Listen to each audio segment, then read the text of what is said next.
Thank you, Liz and Paul, for this invite. It's a big opportunity, but let me first start off with just to give a not the answer, but a comment on the Kazungula Bridge. This work that we're doing at the Walvis Bay Corridor Group is very strategic and long-term. And my dream on this continent is really that one day I hope that my kids and their kids and their kids can live on a continent where they can have more options and choices and alternatives. Now, if you look at Kazungula, strategic infrastructure development must happen like those, because we need more alternatives and options. I took a very early morning flight this morning from Addis, and I was standing next to a SADC colleague, and we were talking about the success of Ethiopian Airlines. And we were asking ourselves, but look at where we are now. We are boarding, but it's a mess. There's about 5 flights boarding at the same time. For each flight, you only have one check-in lady.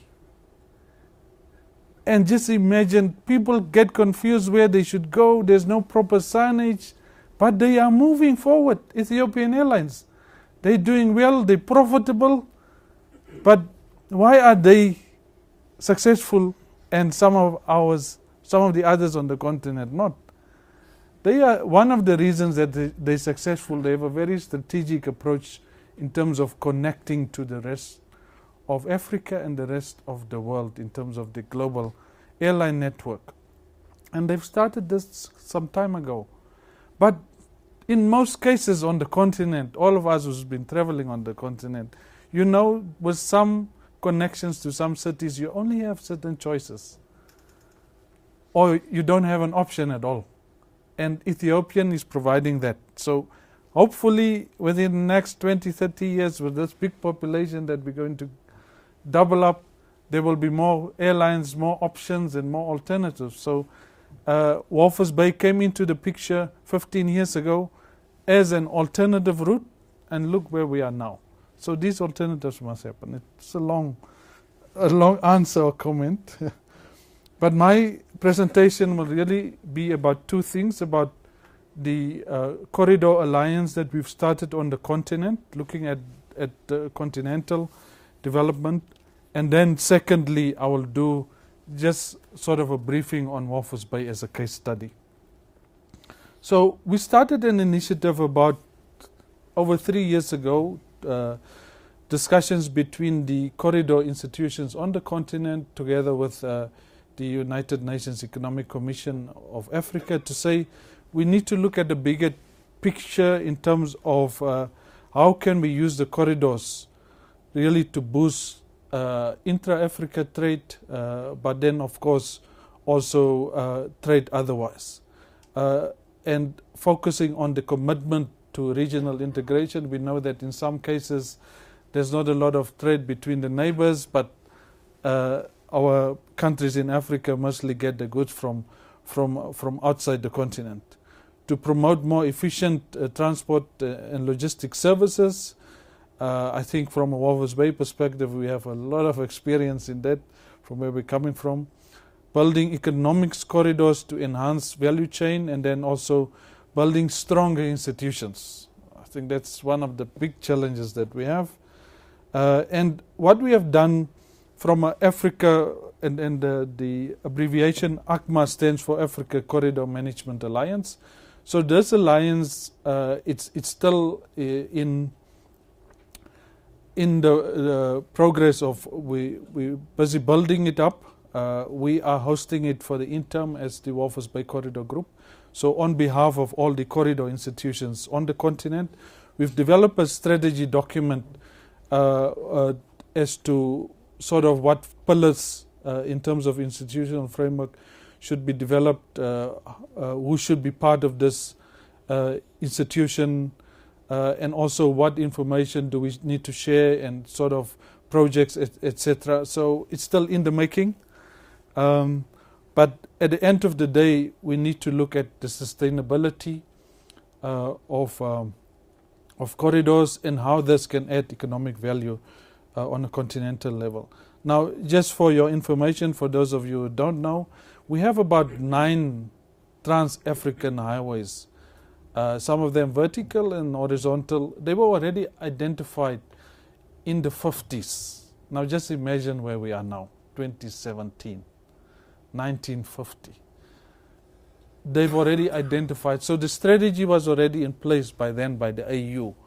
So for me, whenever I do business or travel in Africa, there's one thing that I've learned, is that our continent is a patient continent.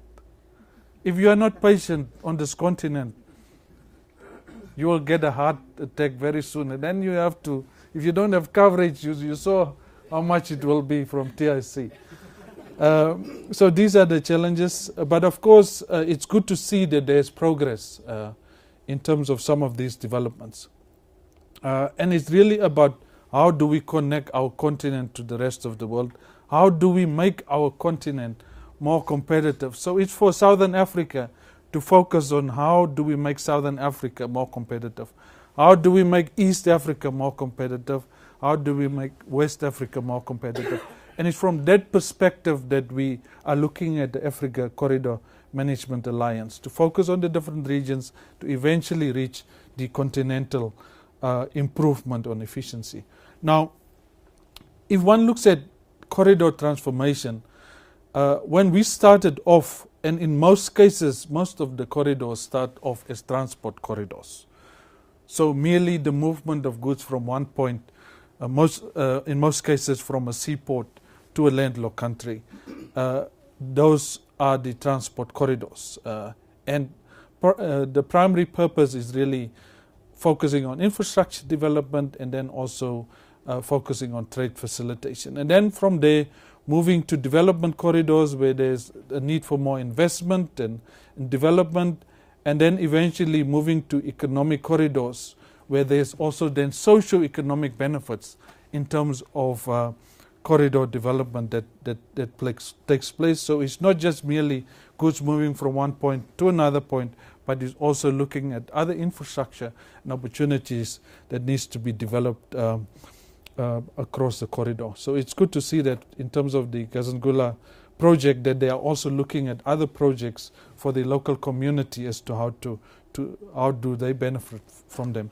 In terms of what development corridors normally leads to, it's really an improved access to developed countries. That's why alternatives, more alternatives and choices are important. To support intra-regional trade and also to enhance aid for trade, to help countries address the supply side constraint and also improve the competitiveness, as I've said earlier, to invest in infrastructure and to assure that there's more capital inflows. Better infrastructure will also mean that we will get more investors, because more investors will feel more comfortable with more options, with better abilities in terms of how their investment will be taken care of, and then also strengthen the regional economic integration. So what did the trade corridors do to Namibia? What's been the impact from a Namibian perspective? So when we started, Namibia is now what, 27 years old. So I always say, if you're 27 years old, what did you do? You were done with school, and you were maybe if you studied, you went to study, you're in your first job or your second job. So you're still trying to find yourself as a person. So as a country, I believe we're in the same level where we're still trying to find ourselves in terms of some developments. But when we started off, all our trade was either with South Africa or through South Africa. Walvis Bay was not in the picture because Walvis Bay were only given back to us 4 years after independence. So only since that we then started to develop with our connections with the neighbors. So no connections to the neighbors, meaning we only had the one to South Africa, none to Zambia, Angola, and also to Botswana. People did not know about Namibia. Even today, You go to certain places in the world and people do not know Namibia. So there's been limited knowledge about Namibia from a SADC perspective, and then also vice versa. So Namibians only knew how to trade with South Africa. So they did not understand the business culture in Zambia. We had to learn it. We had to learn to speak Portuguese to deal with Angola. We had to learn to speak French to deal with DRC. And these were some of our learnings. But what we have had, I think our strongest point or benefit that we had or advantage was the fact that politically we had good relations. And once you have that, it means that you have a platform to develop your business. And then we didn't have any direct shipping connections to Walvis Bay. And at that time, there were none so ever transit traffic through Namibia. The only traffic was for Namibia. So we established in the year 2000, we established a private-public partnership, which is the Walvis Bay Corridor Group. And we almost serve like a chamber for the transport and logistics sector on behalf of the government and the private sector to drive this initiative to market Namibia from a logistics perspective to the rest of the world. Also looking at the size of our economy, very small. Just imagine if we had each of these individual companies or institutions had to do that to the rest of the world. It would have been very expensive. So we've at that time decided there's only going to be one institution that is going to move forward on this. And we have since then used the corridors really to accelerate growth in terms of investing the port, rail. Of course, we still need to do our rail connection to Botswana and Zambia. And we have focused a lot on road, of course. And then we are starting to invest more from a airline perspective or aviation perspective. There's a lot of questions in terms of should we have a national airline, should we not have, what should we do? So hopefully within the next year or two we will be able to finalize exactly how we should do it. Personally, I think for a small economy like us, we can't have a airline. If we have an airline, it must be in private partnership with somebody else. No comment. And then to optimize our location, and through this process, of course, it has added value in terms of GDP to Namibia. I'll just give you a figure a little bit later when I get to the volumes.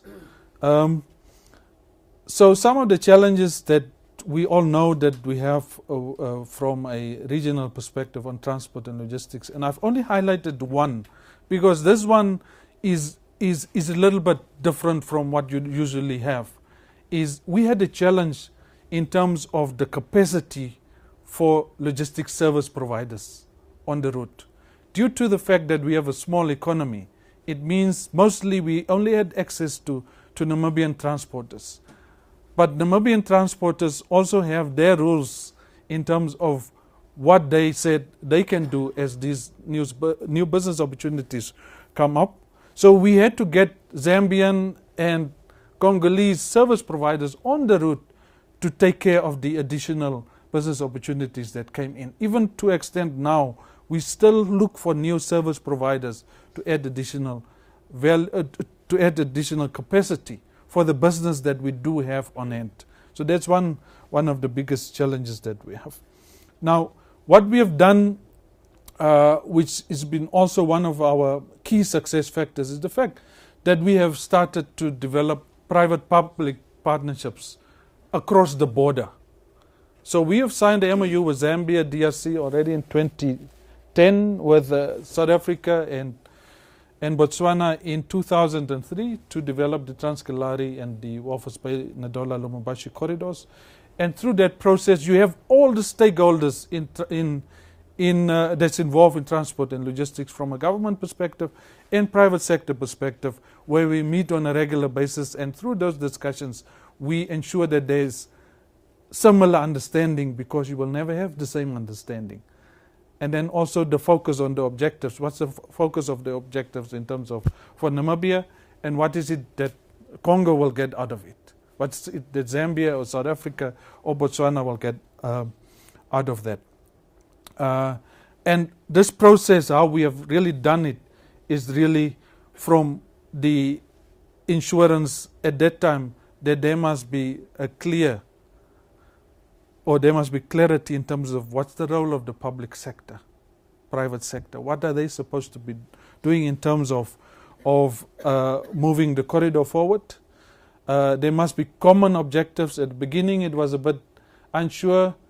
Namibia, you are pushing this too much, but what are we getting out of the deal? So we had to create those understandings. But we are very focused on the vision as a country as to where we want to go with transport and logistics. Flexibility is maybe one of the other characteristics that you need to have in Africa. If you don't have that, don't travel. Don't look at business opportunities in Africa. Forget about it. If you don't have flexibility within you, within your company, and then realize objectives.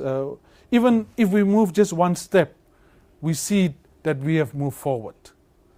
And then focusing on implementation. Now, the most competitive advantage that we've built up is really the time to the market from a Namibian perspective.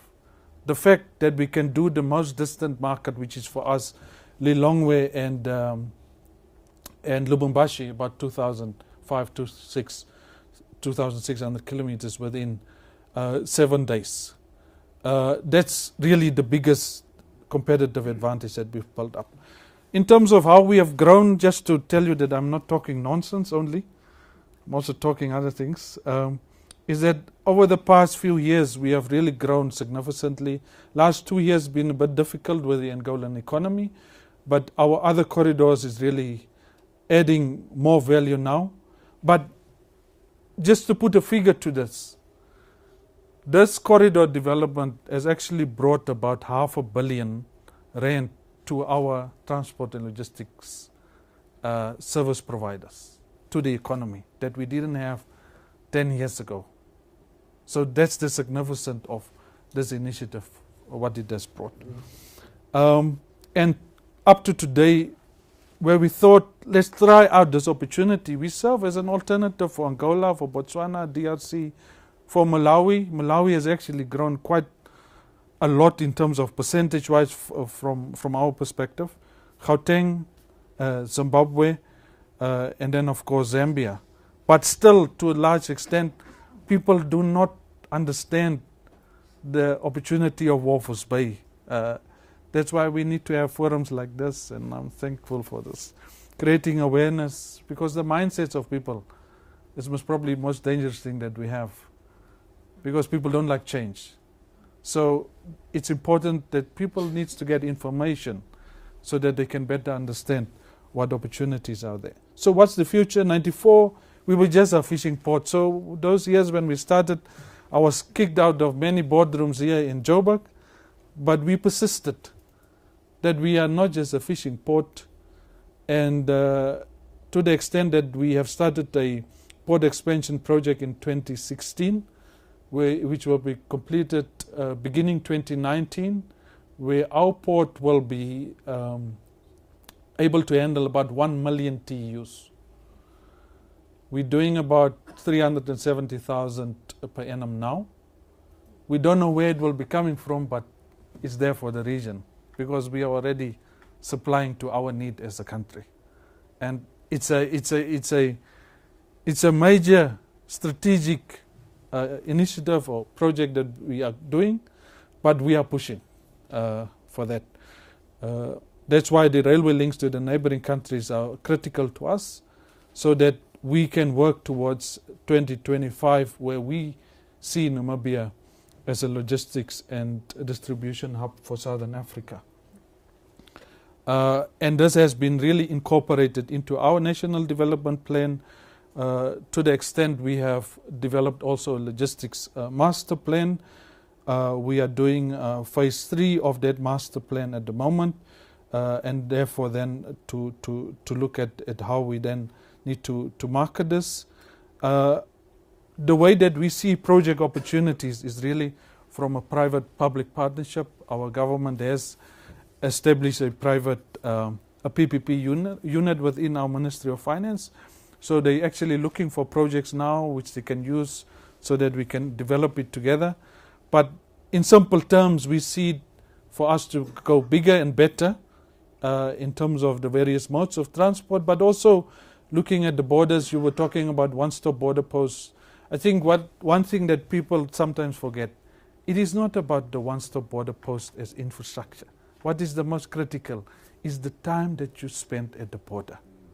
And even with our absence of one-stop border post, we focus on improving that time spent at the border post. And then, of course, the intermodal linkages. I've already spoken about the logistics master plan. Just to note some of the projects that's in progress, we do have actually dry ports. The Botswana and the Zambian one is running at the moment. I think even from a Botswana perspective, they're also looking for some logistics companies or investors to help them to manage this dry port better. So there's an opportunity in terms of that. DRC is also looking for such a dry port in Walvis Bay, so we're in discussion with them. And the construction of the Zimbabwe one, I think it's in the final phase of construction. It's been stopped, I think, 3 times, but now it's almost done. Railway links to the neighbors, it can only happen with the private sector. I think with the cost of that, it's impossible, or that the governments will be able to cover that sort of money. We're working on spatial development initiatives, one-stop border posts, of course, truck stops. There's also some opportunities, especially the one in Walvis Bay. They're also now in the final process of developing or starting with that. And then the port expansion, I've already said, airport expansions we're looking at. So we're investing about $200 million US. So it's more than $1 billion. So yeah, close to $1 billion. Sorry, it's about 3 billion rand that we are investing. And what is very interesting, although we have so much land, we are actually reclaiming land for this piece. So it's a major project that we are doing to add value and alternative to the region.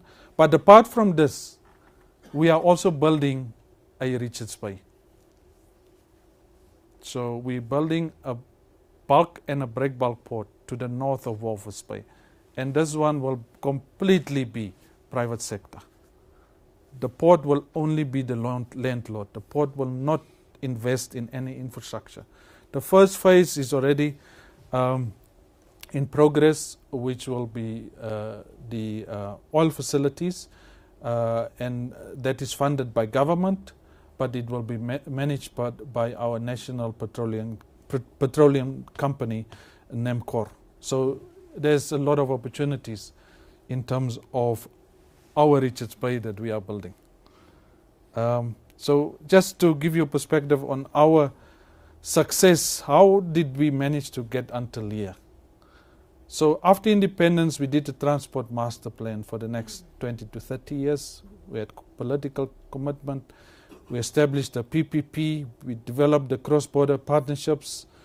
Then we became an alternative route because we were not on the map. Then we were on the map and established. We also have offices in the neighboring countries, Zambia, DRC, South Africa, and also in Brazil. I won't talk about Brazil. I think we can talk about that on the 6th floor.